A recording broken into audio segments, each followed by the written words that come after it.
No, I said a wolf, not a rooster. A wolf. Hello guys, Sean was back here. So here's my impression video of the Minecraft movie. So depending on how I feel, you probably see some old gameplay from when I was 14, or Steve twerking the whole time. Let's see how future Sean feel like editing tonight. So I impulsively saw this on a Friday night. I came with like a bunch of middle schoolers. You with the middle schoolers! Honestly, they really enhanced my experience. Like, the middle schoolers, like, applaud for every, like, trailer clip. I am Steve. Mean, but control that played, they executed it. And, like, they, not the worst, but I've seen worse. Like, on Twitter, X, whatever you call it. But the follow-up to the movie was so unreal. Once we saw like the initial trailer with the main cast, there were people who like were upset. Get upset by seeing a black woman on screen. Were upset that a black woman on screen. And with how the movie looked, it got that uncanny Detective Pikachu look. It's like, yeah, I can tell that it looked like Minecraft, but with the HD 4K texture to validate the VFX employees that they're underpaying. But they could just, I wish they could have got like a very like simpler like 3D style, so this cursed fur being. But I kinda got over it after 30 minutes, and with the reveal of Jack Black being Steve, it made me excited but also dread. Because I know like Jack Black is very charming kid, man. I know he can get me through open brain surgery. He's just that charming. Delve into the movie itself. I don't know how to transition this. Like, this movie have like references lots of memes. Like, the first quote or the first line of the movie is a young Steve saying he's yearning for the mind, like that dumb tweet. I'm gonna delve into the characters. And like Jack Black always stole the show. It's kind of like, I kind of like how he explains things. He's really very passionate about Minecraft, like how he comes off. He kind of overshines with other actors. Part of the closest thing that shine next to him is like Jason Momoa as Garrett. His energy comes off as very effective as well, because it seems like he's just very happy to be working with Jack Black. And with his character kind of inserting himself a lot of the time, he kind of like knocks the other two characters that down two notches.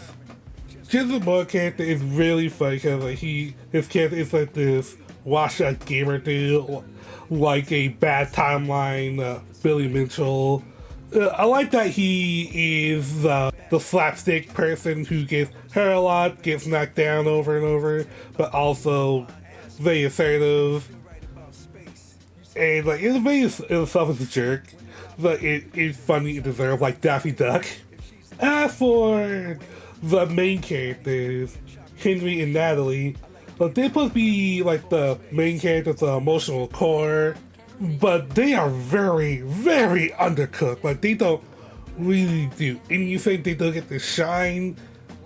They're like brother and sister, and like, to not spoil what their overall situation, but the story and the pacing kind of very like turbulent, because after they get into the Minecraft world, they don't really like talk to each other about the insane incident of like why they there to begin with. And once they get split off, well, once they get like fractured, it's like the sister like, so they just made the concept like the village is being raided, and like the sister is like is very worried, and like, oh my god, I'm so worried, my brother's a lizard. He's over here, and instead of Henry defending himself, he just walks off with Steve and Garrett.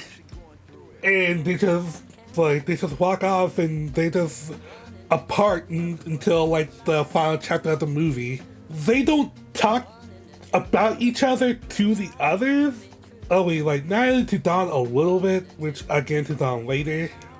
But Henry don't talk to Garrett or Steve about his sister. They don't ask about her sister.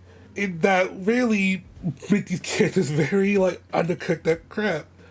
As for Henry, as soon as we get into the Minecraft world, he showed lots of prowess in getting down the mechanics instantly on the first night. And the first night of the world replicates like a commonplace experience of, oh crap, there's lots of monsters around, I need to build like a dirt hut or something like that. He built a fortress, he's locked in, he's very quickly adapted to it, and borderline saving everyone. Gave them enough time for Steve to show up and to help them out. Well, once Steve joins the main group, the story just becomes like just very turbulent. The writer like, okay, I got all my core ingredients. The portion of the ingredients, it'd be dang. The smash beat on the mix, and holy crap, we got the end of the movie, and we really don't get to know these characters besides and barely their names. Once Steve shows up, he just, and like, they give him the mission, they like give him the proposition, give him the mission. It just kind of just like back to back. Like the only time they get to the only time where Henry and I get to make up after they get knocked out after the mission, they're not a part of it. Like they're the fact like, oh, we'll meet them in the Woodland Mansion. They did not meet them in Woodland Mansion. They recover them. They reconcile, but they don't really talk much about anything. They just happy to see each other alive, which is, priorities are priorities. But they apologize, and then like they get ready for this final battle. As for Don, besides having my favorite line in the whole entire movie, well, what are we doing here? Let's go fight some pigs. I'm ready. like that's what they know they're doing. Like she is a great companion to Natalie. Like when they're apart, they talk about Henry. Like she is the reason why they know, like, they help find Henry after the incident. Her big thing is like she is like very like she wants to watch over these like their neighbors, and they want to like help them get adjusted to the neighborhood. And she go with animals. She's a real estate agent, and she has all the other hustles, and she also kind of like a struggling and don't like Garrett. Like she don't really say much, but she just helps out Natty a lot, which now don't do a lot. Like as for the villain, this is kind of semi-spoiler, it was like this like, old pagan lady. And like she is super funny. Anytime she's on screen, like for like the fourth time she's on screen, she had me laughing. She is like that good petty evil. She doesn't mean to like her own like minions. And her minions are kind of funny too. Like they like two of them that talk. And like two of them that talk, and three of them are named, and I just love how they refer to them. Just like the first big general is like you just like, oh, like it's very familiar with Steve because of kind of semi-spoiler reasons. You just feel like oh my god, I'm sorry dude, I had to like kill you because you kind of betrayed us. And like Steve is very also referred to them overtly familiar, which is I just love that dynamic so much for me personally. This is like random like mob piglin that refer to as Travis. And like those, and she says something like don't screw us up, Travis. And then like before like beginning of this final battle, is like they have like an army of golems, and like she mentioned like nice army of iron golems, but they don't attack unless they're provoked. And like it was like someone shoots a straight arrow like picking at one of them, like good going Travis. And just like I don't know why Travis is just like a funny name to just shout angrily. I'm sad for all the Travises out there. Like, God damn it, Travis. Yeah, only like half of the characters in the movie will fulfill the legal definition of a character. But the characters that are on screen, the characters that do shine the most are very funny. Like, and like, still the movie is kind of like really just so weak. Yeah, here's like the heaviest one, like in some like funny moments or some weird moments that I want to talk about.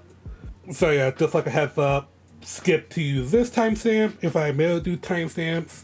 But yeah, to really hit home at how very undercooked like the main cast that are not Steve or Garrett is. It's like in like the real world, like Henry like knocks over a big statue at their sister's job, and like they don't know, like she doesn't know that it was Henry until like Don tells her. But once that happens, like Henry calls Garrett to like hide the fact. They don't talk about the potato incident, and like I really wish there like a more like these two kids kind of have very much a quirk. Like the sister could be way more like overbearing, uptight, like freaking out. Like shouldn't be wigging out there the whole time thing. Like I know if me and my sister was in this situation, like she will be like on me. Like she'll be so like annoyed. She'll like call, like she'll be like on my case, like all like the whole time. Like my God, for well, we would have talked about it at least. And there is like this weak conversation about creativity and expression, and Henry is a very creative and expressive person. And, like, you know, the same like it's like the little weak ingredients is like it's like his sister could have been dismissive of her creativity and ingenuity, and that could have like been like Scotland and Kellen's back because like, oh, I need to take care of you, I need to get the job. It's like, you know what I have to do to take care of you, you know what it is, like there will be like a big explosion, like the big drama that could happen out like in the like in real world or in Minecraft, like something would have blown up with both of them on the stress of out of this new town, no friends. My only person that I'm very familiar is this Rochester gamer dude. And as for Garrett himself, and I really like how he got they like the big plot MacGuffin thing that Garrett got because of like Jack's house in the real world was like was claimed by the bank, like well, it been like a very long time. I don't know, like it been years or months. How long? There's no time to tell how long it is. Like, oh, his house is gone, and all his stuff is sold into a storage bin. And Garrett bought the storage bin the hope of the flipper for like a flipper at Atari for big money to get through the month. But he just found a plot MacGuffin that the like whole time conflict with Steve is that he liked this world. He found another, he got captured, and like he sent his dog out to get the plot MacGuffin out of this world to like maybe some people could save it or buy time, and he'd been captured for a very long time. And the reason why Steve was like out is like because of the villain, the pickling lady. Well, like, give me the orb, like give me this plot MacGuffin, just give me this orb of obedience, and then I gave back your dog. Oh, dog Dennis. And Dennis should be MVP of this movie, by the way. I love Dennis. Dennis is adorable. She, like, it's a get the plot MacGuffin through Jack's old house lot.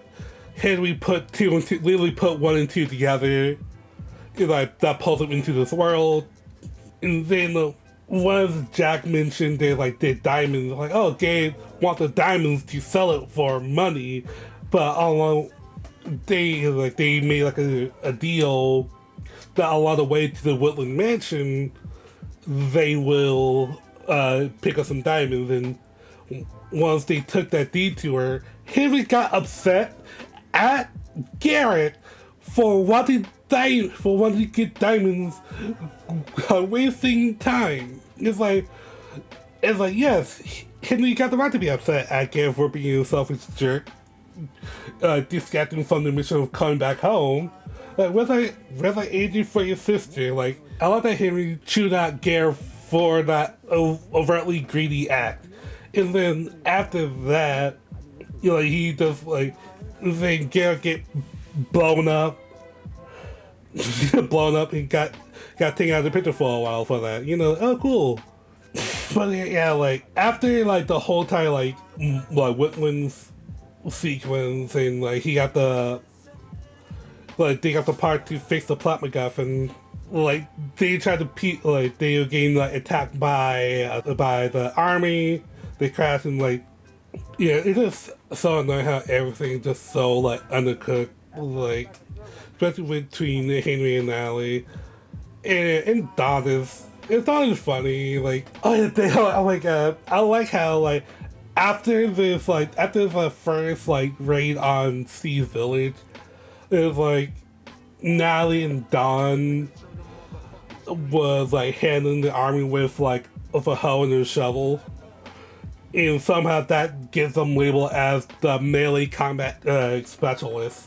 Yeah, like, you have to be capable with these very weak weapons, but once, like, the final battle starts, like, yeah, she gets a diamond sword, and her brother gets, like, a cool gun. And so, yeah, all in all, like, the Minecraft movie is alright, like, a 6 out of 10. Like, everything is just so, like, severely just undercooked, and the pacing just becomes turbulent once they hit the world, and I just really wish, like, all the other characters that is not Steve would get to shine. And, like, it's kind of, like, middling how the movie is. Like, the middle schools that are cheering for every meme clip, or, like, every funny moment, living, like, when Steve says it's Minecraft, or, like, the crowd applause, and, like, honestly, like, my middle schoolers in my area are cooler than your middle schoolers that are annoying and smelly in your area. It was honestly that's my experience, because I gotta be paying $20 for, like, 3D tickets, and goddamn, I want to be around people who are happy to be there as well. So yeah, I hope this is, like, a fun little video thing. Shout out to Sophie, like, follow me on Blue Sky Twitter. Anyways, later.